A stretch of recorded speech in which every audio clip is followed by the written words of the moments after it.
সুপ্রিয় দর্শক, হাইব্রিড পিচে খেলবে পাঞ্জাব চেন্নাই, কিন্তু থাকছেন না বাংলাদেশের মোস্তাফিজুর রহমান।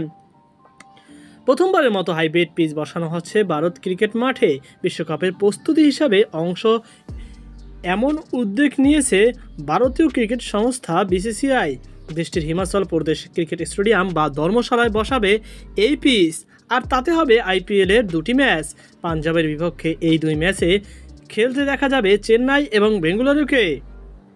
ধর্মশালায় খেলা হলেও সেখানে তৈরি হয়নি পিচ, নিয়ে আসা হয়েছে বিদেশ থেকে। সেই পিচের খেলতে নামবেন বিরাট কোহলি, মহেন্দ্র সিং ধোনিরা। আইপিএলে প্রথমবার এই ঘটনা ঘটতে যাচ্ছে মে মাসের শুরুতে। তবে যতদিন এই পিচ বসবে তার আগেই মোস্তাফিজুর রহমান দেশে ফিরবেন। হাইব্রিড পিচে খেলার অভিজ্ঞতা তাই হচ্ছে না মোস্তাফিজুর রহমানের। হিমাচল প্রদেশের ধর্মশালার জন্য এই নতুন পিচ তৈরি করা হয়েছে।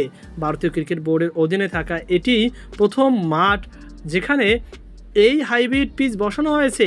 সংবাদ সংস্থা পিটিআইকে হিমাচল প্রদেশের ক্রিকেট সংস্থার এক কর্মকর্তা বলেন, হাইব্রিড পিচ পুরো তৈরি, সেখানে আইপিএলের দুটি ম্যাচ হবে। ভারতীয় গণমাধ্যম সূত্র জানা যায়, নেদারল্যান্ড সিজগ্রাস নামের একটি সংস্থা এই পিচ তৈরি করেছে। হিমাচল প্রদেশ ক্রিকেট সংস্থা জানিয়েছে, এই পিচে খেলতে স্বস্তি পাবেন ক্রিকেটাররা, কারণ সেখানে ব্যাটারদের পাশাপাশি বোলাররাও সুবিধা পাবেন বেশ। ক্রিকেটারদের দক্ষতা বোঝা যাবে এই পিচে।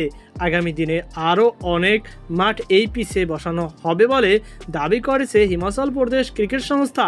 ইতিমধ্যে আহমেদাবাদ ও মুম্বাই যোগাযোগ করেছেন পিচ প্রস্তুতকারী সংস্থার সঙ্গে। তারাও এই প্রযুক্তি ব্যবহার করতে যাচ্ছে।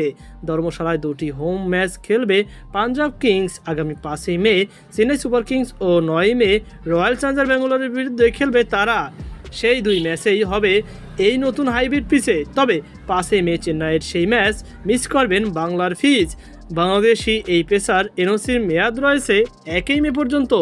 2 মে দেশে ফিরবেন দ্য পিচ।